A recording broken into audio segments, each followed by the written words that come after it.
Hello and welcome back. We're about to resume Chapter 2 of Yukimura Sonata's story. Embody the Invisible.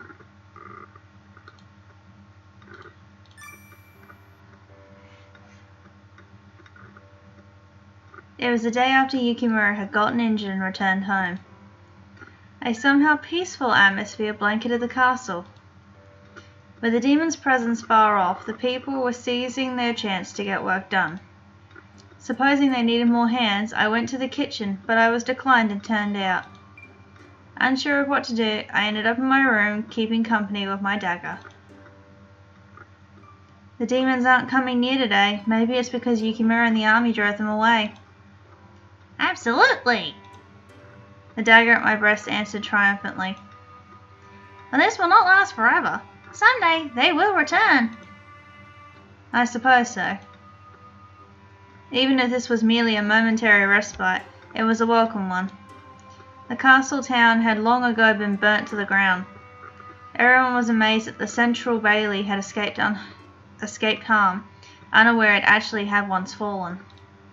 The subjects who'd sought refuge in the castle and the survivors inside, we were all weary.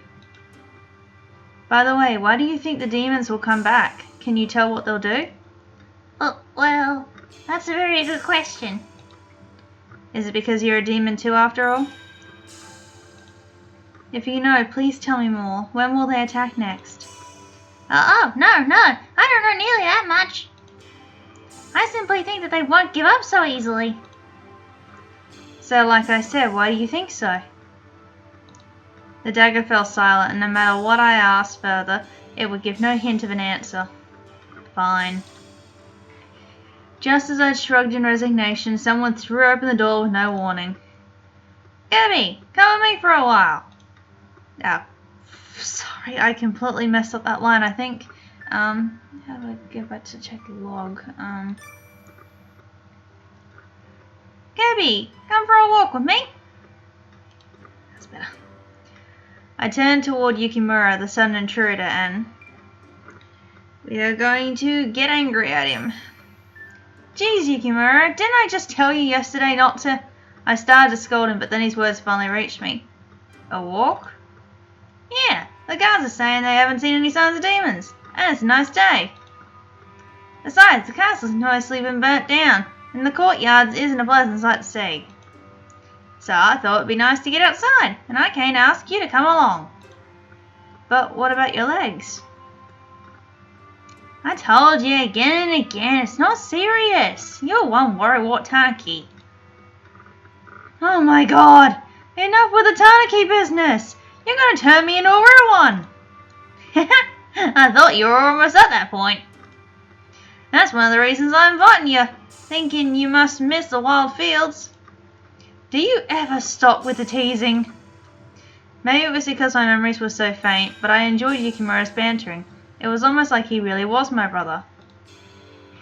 When I stood, Yukimura broke into a broad smile. Oh, decided to come along? Yes, I am a Tanaki after all. It might not be so bad to frolic with a weasel once in a while. I was also curious to see how the land outside the castle looked. I hoped to catch a glimpse of the surrounding area while we were out. But where are we going? We can't go too far. You're the general here now. You'll see. The place Yukimura brought me was a forest behind the castle. Because we took a secret path used to escape in emergencies, no one knew we had left the castle. He must have retained some of my brother's memories after all. He followed the hidden path, known to no one else outside the family, with complete ease. However, that wasn't such a good thing, the general leaving the castle and telling no one. I decided to forgive him. Well, I guess I'll just let it go this time. I worried what if something terrible were to happen while we were in the castle. But Yukimura probably needed a small distraction. For that matter, so did I. It feels so nice to be outside. I took the deepest breath I could. My spirits had been dampened, cooped up inside the castle. Yukimura, lying on a grassy spot in between the trees, looked up at me and smiled. I'm relieved. Huh? I said I'm relieved. I'm glad to see you're no longer troubled by what happened with Hanbei. Like I told you. I sighed as I sat down beside Yukimura. I was okay with what happened too. Really, I don't care at all. If we were talking about what worried me, it wasn't Hanbei himself. It was all of them, their lives, manipulated by false memories and thrust into war. When I hung my head, Yukimura tapped me on the shoulder. Don't worry, if you can't find a husband, I'll marry you myself. I replied, a little shocked. That's a stupid thing to say. That's a stupid thing to say. We're brother and sister. I knew we weren't true siblings, but no one else around would think so. Even Yukimura himself surely thought of me as no more than his big sister. Of course, he'd just been joking. He was smiling teasingly. Did you forget we promised when we were kids? Did we? I answered as if I'd forgotten, but in truth, I did vaguely remember doing so. But that had been my brother, not Yukimura, but my real brother, who had passed away. Yeah, we did. Well, I guess it's an impossible idea of siblings, though. Yukimura was silently gazing at the scenery around us. I too looked out over the land. It's so quiet. Well, most of the subjects were killed by the demons. The few survivors all took refuge within the castle. Or for those that hadn't, they'd all fled to foreign lands. To start with, it hadn't been a very large town. We were a rural, remote nation. There wasn't a lot of wealth, but the community was vibrant and supportive.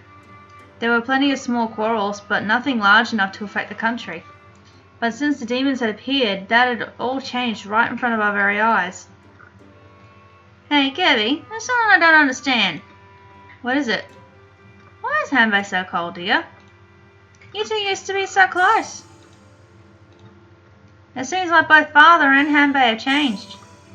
Yukimura spoke in a low whisper, and then stopped. What about you? Do you feel like you've changed? Me? Not really. Oh. Perhaps his nature was more like my real brother than I had thought.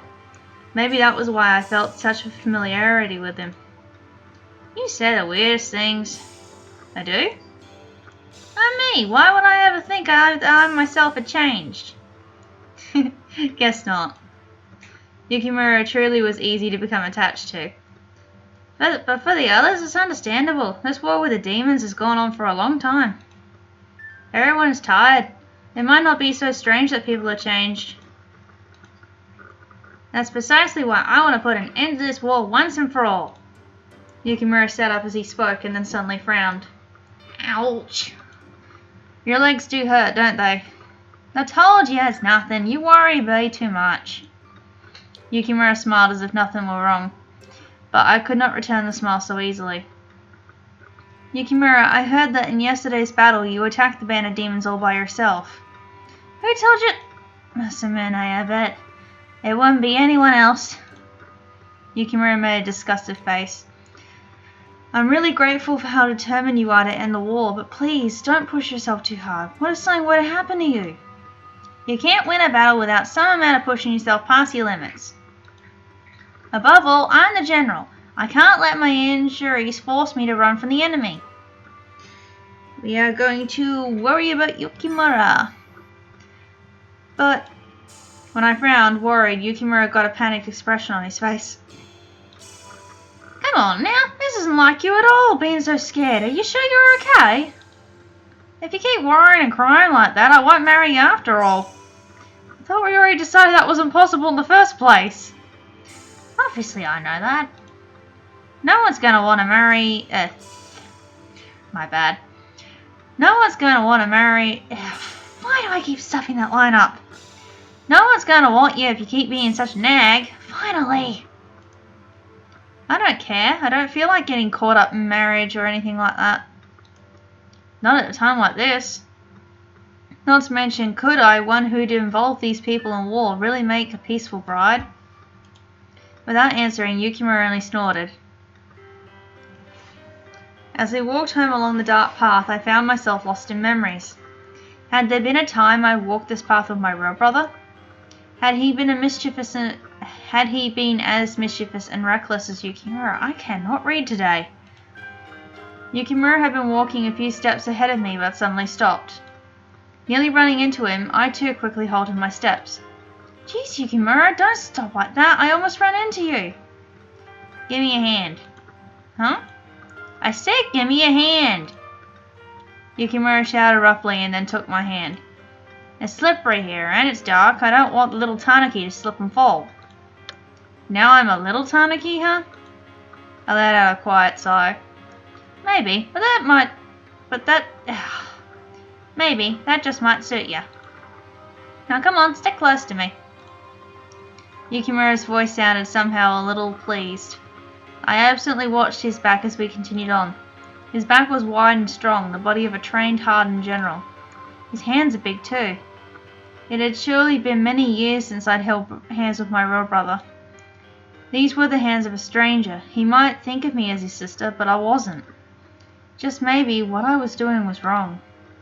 At the thought, I could feel my cheeks turning bright red. Once we returned to the castle, Hanbei appeared as if he'd been eagerly waiting for us. With a quick nod of greeting my way, he turned to Yukimura. Yukimura, where have you been? Though Yukimura had been in a good mood, upon seeing Hanbei, he instantly grew irritable. Out. That's not good enough. Until Lord Nobunaga is well again, you are commanding general. I told ya, I know that. We are going to step in. I stepped between the two men. Hanbei, Yukimura just took me out to have some fun. Please don't be mad at him. No, this isn't only a matter of what happened today. I want to know precisely where he's been. The same goes for your injury yesterday. The general can't just run after the enemy himself. I believe I told you in no uncertain terms not to make any reckless chases. Hanbei's tone was flat and mild-mannered, but utterly without emotion. But within his eyes dwelled a strong will that wouldn't allow one to look away. Before my eyes, Yukimura's face slowly grew even more grim. The calmer Hanbei was, the more angry Yukimura appeared to become. I am the general. I am the one out there fighting with my own body, my own life. Exactly. That's why I'm telling you this now. You must not act irresponsibly. There's no need for you to be involved in petty conflicts to begin with. It was our Lord's will last night, but from next time you do well to leave things to Masamune. Yukimura's face turned a bright scarlet red. Are you suggesting I hide myself in Masamune's shadow? I'm only speaking in terms of a general's proper behavior. I mean no offense. For a moment the two men simply glared at each other. Geez, everybody's got nothing to do but complain today. After I drove away the demons, still no one will shut up about my reckless actions. Yukimura spat out the words and then stomped angrily into the castle. Yukimura. He does have a tendency towards haste, but he would normally never act so recklessly.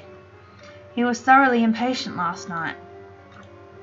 Whatever the case, we need to calm him down. We cannot afford to lose a single soldier this soon. With that, Hanbei walked off. Then, it was the very next day that Yukimura sustained a grave injury. And that is the end of chapter 2. And I will see you all in the next video.